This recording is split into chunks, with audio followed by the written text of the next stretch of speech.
तो चलिए, आज के इस विश्लेषण में हम एक बहुत ही दिलचस्प टॉपिक पर बात करेंगे। 1-2 साल के इंटेंसिव एकेडमिक सिलेबस को डिकोड करेंगे। हम देखने वाले हैं कि किसी भी ऑपरेशन थिएटर को स्मूथली चलाने के लिए कितने व्यापक ज्ञान की आवश्यकता होती है। ये सिर्फ किताबी बातें नहीं हैं, बल्कि एक हेल्थ केयर हीरो बनने का पूरा सफर है। सीधे असल सोर्स मटेरियल की तरफ देखते हैं। ये रहा diploma in operation theatre technology के पहले साल का ऑफिशियल सिलेबस। इसे देखकर ही अंदाजा लग जाता है कि एक आधुनिक मेडिकल प्रोफेशनल तैयार करने के लिए सच में एक कितने विशाल और अनएक्सपेक्टेड टूलकिट की जरूरत होती है। एक सक्सेसफुल सर्जरी के पीछे यही सारी बारीकियां तो काम आती हैं। आज की चर्चा का मेन एजेंडा कुछ इस तरह रहेगा। पहले ह्यूमन बॉडी का फाउंडेशन, फिर टेक और कम्युनिकेशन, उसके बाद डिजीजेज और माइक्रोब्स की इन्वेस्टिगेशन, मैटरनल हेल्थ पर फोकस और आखिर में हॉस्पिटल पेशेंट केयर। बस इसी सीक्वेंस में आगे बढ़ेंगे। तो सबसे पहले हिस्से पर आते हैं, foundation of the human body, जो कि पूरे मेडिकल साइंस का ब्लूप्रिंट है। अब यहां इस पहले साल की 800 मार्क्स वाली रिग्रेस इवैल्यूएशन स्कीम को देखिए। इसमें एक बहुत ही कमाल की बात छिपी है। सिर्फ थियोरी और एग्जाम पास करना काफी नहीं है, बल्कि इसमें 100 मार्क्स की प्योर हॉस्पिटल ट्रेनिंग शामिल है। मतलब 45 दिनों की कंपलसरी जमीनी ट्रेनिंग। थियोरी अपनी जगह है, लेकिन असली दुनिया का प्रैक्टिकल एक्सपीरियंस कितना जरूरी है, ये बात इससे बिल्कुल साफ हो जाती है। एक और बड़ा अंतर जो यहां समझना जरूरी है, वो है एनाटॉमी और फिजियोलॉजी के बीच का फर्क। एक ओटी टेक को सिर्फ ह्यूमन स्केलेटन जैसी स्टैटिक चीजों को याद नहीं रखना होता।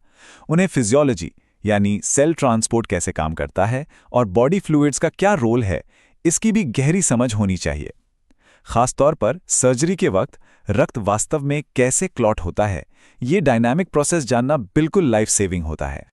आगे बढ़ते हैं हमारे दूसरे हिस्से की तरफ, टेक एंड कम्युनिकेशन एसेंशियल्स, जिसे हम आधुनिक अपग्रेड्स भी कह सकते हैं। वैसे यहाँ एक अचानक से बड़ा दिलचस्प सवाल उठता है। एक ऑपरेशन थिएटर टेक्नीशियन को भला माइक्रोसॉफ्ट वर्ड पढ़ने की क्या जरूरत पड़ सकती है? थोड़ा अजीब लगता है ना सुनने में, पर यह सवाल सर्जिकल सपोर्ट स्टाफ की रोजमर्रा की जिंदगी का एक बिल्कुल नया पहलू सामने लाता है। दरअसल इस करिकुलम से साफ पता चलता है कि मॉडर्न मेडिसिन आजकल सिर्फ स्कैल्पेल्स या दवाओं पर नहीं चलती। Accurate documentation, flawless letter writing और डिजिटल प्रेजेंटेशंस उतने ही जरूरी हैं। इंग्लिश ग्रामर, पैराग्राफ राइटिंग या इंटरनेट प्रोटोकॉल्स की अच्छी समझ इस बात की गारंटी है कि मेडिकल रिकॉर्ड्स और हॉस्पिटल कम्युनिकेशन में एक छोटी सी भी गलती ना हो, क्योंकि मेडिकल फील्ड में एक गलती का असर सच में बहुत भारी पड़ सकता है। अब आते हैं तीसरे हिस्से पर, जहां बात होगी थ्रेट डिटेक्शन की, इन्वेस्टिगेटिंग डिजीजेज एंड माइक्रोब्स। इस हिस्से में बायोलॉजिकल टिश्यूज को जांचने का पूरा क्लिनिकल लैब प्रोसेस सिखाया जाता है। पहले फिक्सेशन, फिर डीकैल्सिफिकेशन, उसके बाद सेक्शन कटिंग और आखिर में HNE स्टेनिंग जैसी टेक्निक्स। ये प्रोग्रेशन बड़ी खूबसूरती से दिखाता है कि कैसे वैज्ञानिक थ्योरी सीधे प्रैक्टिकल एक्शन में बदल जाती है, ताकि टिश्यूज को माइक्रोस्कोप्स के नीचे ठीक से चेक किया जा सके।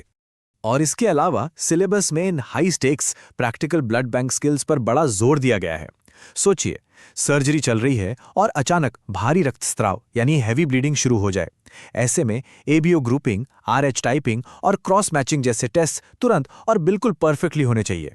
एक टेक्नोलॉजिस्ट इन स्लाइड और ट्यूब टेस्ट को बिना किसी देरी के अंजाम देता है, और यही वो इमरजेंसी पल होते हैं जब सच में जानें बचती हैं।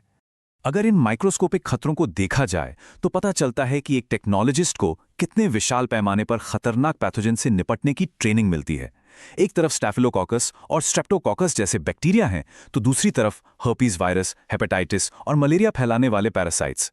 इन सभी का तुरंत और सही लैब डायग्नोसिस आना ही चाहिए, ताकि अस्पताल का इन्फेक्शन कंट्रोल हमेशा मजबूत रहे। चलिए अब आगे बढ़ते हैं हमारे चौथे हिस्से की तरफ, फोकस ऑन मैटरनल हेल्थ यानी प्रसूति एवं स्त्री रोग। लैब स्किल्स में महारत हासिल करने के बाद सीधे अस्पताल के सबसे इंटेंस और हाई प्रेशर एनवायरनमेंट में डिप्लॉयमेंट होता है, यानी मैटर्निटी वार्ड। नॉर्मल डिलीवरी हो, सिजेरियन सेक्शन या फिर नियोनेटल रिससिटेशन जैसी नाजुक प्रक्रिया, जहां एक नवजात शिशु की जान बचाने के लिए हर एक सेकंड, जी हां, हर एक सेकंड मैटर करता है। ऐसे क्रिटिकल इंटरवेंशंस में ओटी टेक का असिस्ट करना अत्यंत महत्वपूर्ण होता है। और अब पांचवां और आखिरी हिस्सा, mastering hospital patient care deployment. सब कुछ सीखने के बाद जमीनी स्तर पर उतरने का वक्त। इन सब हाईटेक मशीनरी और लैब वर्क के बावजूद छात्रों को अस्पताल की एकदम ग्रिटी जमीनी हकीकत को भी अपनाना होता है। व्हीलचेयर या स्ट्रेचर पर मरीजों को सेफली शिफ्ट करना, बेड पैन हाइजीन का ध्यान रखना, ट्रैकियोटमी वाले मरीजों की देखभाल करना या फिर फर्स्ट एड में स्प्लिंट्स और बैंडेजेस लगाना, ये सब हैंड्स ऑन रियलिटी है। यहां समझ आता है कि सिर्फ साइंस आना ही काफी नहीं है, मरीजों को हैंडल करने का व्यवहारिक ज्ञान भी होना चाहिए। अब यहां ध्यान दीजिए, अस्पताल को इन्फेक्शन से बचाने के लिए स्टेरिलाइजेशन टेक्निक्स में मास्टरी होना बिल्कुल नॉन नेगोशिएबल है। हॉट एयर ओवन्स को ऑपरेट करना और बैक्टीरियल फिल्टर्स को ठीक से मैनेज करना, ये अत्यंत जरूरी स्किल्स हैं। क्योंकि सीधी सी बात है, अगर ऑपरेशन थिएटर की स्टेरिलिटी में थोड़ी सी भी चूक हुई तो दुनिया की सबसे सक्सेसफुल सर्जरी भी इन्फेक्शन का शिकार हो सकती है। और फिर सिलेबस में दी गई ये पावरफुल लाइन पूरे 2 साल के इस प्रोग्राम की रूह को सामने रख देती है। ये खूबसूरत रिमाइंडर है कि इस सारी कॉम्प्लेक्स साइंस और मॉडर्न टेक्नोलॉजी के ठीक नीचे एक सबसे मजबूत नींव मौजूद है, और वो है कंपैशन, यानी मरीज की देखभाल और उसका कल्याण। अंत में पेशेंट वेलफेयर ही सबसे सर्वोपरि है। तो इस विश्लेषण को खत्म करने से पहले आइए एक बार इस बारे में सोचते हैं। अगली बार जब भी सुनने में आए कि कोई बहुत जटिल सर्जरी सफल हुई है, तो उस ऑपरेशन थिएटर की रोशनी से ठीक बाहर खड़े उन टेक्नोलॉजिस्ट्स की उस अनदेखी और कड़ी ट्रेनिंग को जरूर याद रखना चाहिए। ये सच में उन हजारों छुपे हुए स्किल्स के मास्टर होते हैं। तो क्या वास्तव में यही किसी भी अस्पताल की असली